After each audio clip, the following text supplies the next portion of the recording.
M0FXB. On the left, we've got the Quansheng TK11, VHF, UHF, but crucially, it has the HF bands and an extra antenna 3.5 jack in the middle. And when it was advertised, I don't know if you can see it, but if I turn it on and off, you'll see the sort of King Kong face there.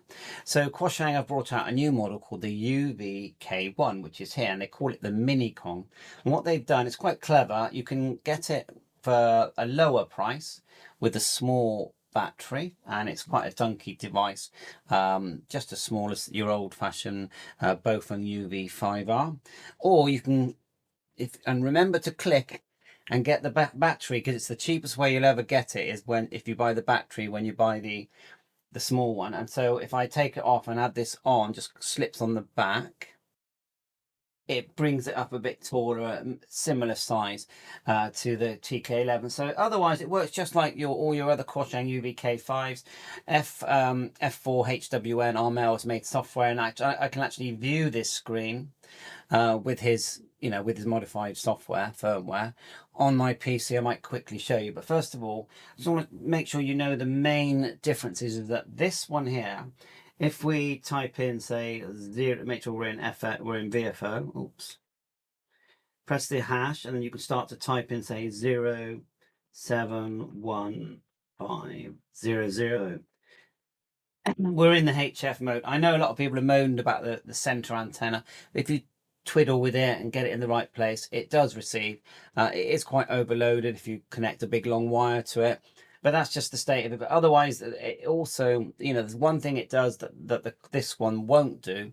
It will dual receive. So you can literally be listening to 70 centimeter on the A band, and on the B band, you can be listening to GB3WR 2-meter repeater at the same time. There's like a balancing knob that you can adjust, or a selection in the menu. And if you go over the menu on both of these, very similar in the way that they go right and left, and we're doing that, we'll just do them both at the same time.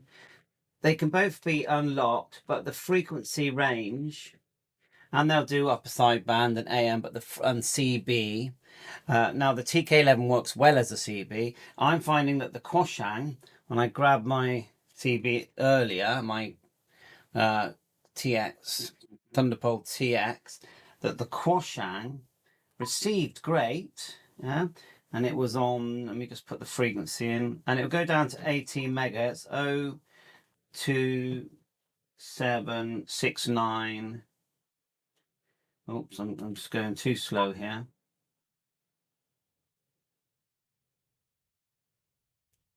Concentrating now. There, so if I go there and I grab my, I'm not sure how much charge is left in, 10 UKFM, 1, 2. No, it's gone flat, which is quite annoying. Let's see if I can get some charge. Yeah, and select, it's on upper sideband at the moment. Go menu, and it's 12, okay? 12, select, AM, FM, select, exit. Okay, and now if I go 1, 2, 1, 2. 1, 2, 1, 2, 1, 2. Receives fine. Now if I go the other way, I don't hear a thing, although the signal meter does go out. We'll leave that charging my Thunderbolt. So there is a secret menu that you can access here. You can turn off, and I think they both do this, but the PTT and the button underneath, it says release keys, and you go into a secret menu for unlocking. So that's the PTT and the button underneath. That works. Let me just connect my cable and show you this interface that RML has created, which I think is cool. And he's also created software for using Chirp as well. But the original Quansheng software is really good. And if you look here, it's very cool, and you can change the color. Now, at the moment, because I plug in the twin pin cable, I can't hear the radio when I do this. Let's just exit from the menu. But I'm sure, because all I need to do is to be able to get the data that I'm seeing on this screen, which can change color. Look, blue. Let's see if it will do it. Yeah, and white, W for white. You can change the screen size as well. So the radio works fine. You can't control it from your PC, but you can view it, and you can actually take a screenshot with the instructions here.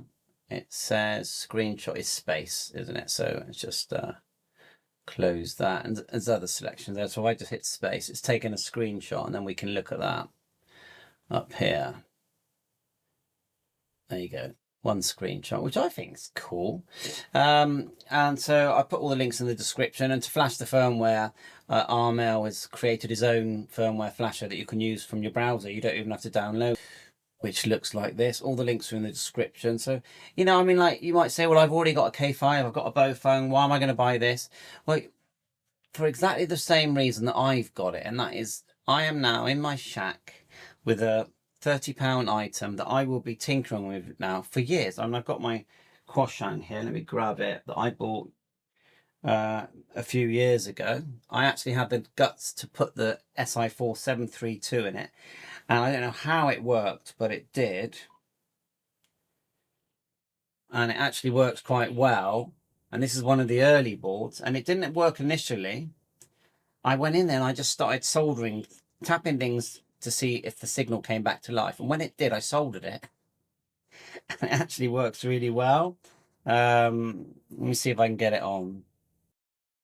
I'm tinkering, but I don't think I'll do it now because I need to remember how to change the mode, but it was moving around.